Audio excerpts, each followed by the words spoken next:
এই পাখিটা উড়ে এসেছিলো ঠাম্মার বাড়িতে, তারপরে এই পাখিটাকে বাবা আমাদের বাড়িতে ঝুড়ি করে নিয়ে আসে, অ্যান্ড তারপর এই পাখিটার সঠিক ব্যবস্থা করা হয়, এই পাখিটাকে তার যথাযথ স্থানে বাবা দিয়ে আসে।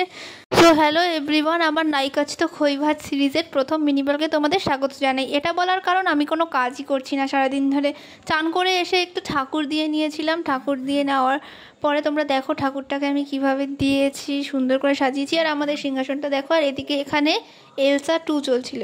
আর এখানে দেখো বারান্দার কী অবস্থা হচ্ছে, যেহেতু পাখিদের খাবার দেওয়ার জন্য বাবা এটা কিনে এনেছে, তাছাড়া একটা পাখি ছিলও আমাদের, তো তার জন্য এই অবস্থা হয়েছে। এটাকে তো পরিষ্কার করতে হবে, তো আমি মোটেও সেটাই করছি না, সেটা পরে করা হবে।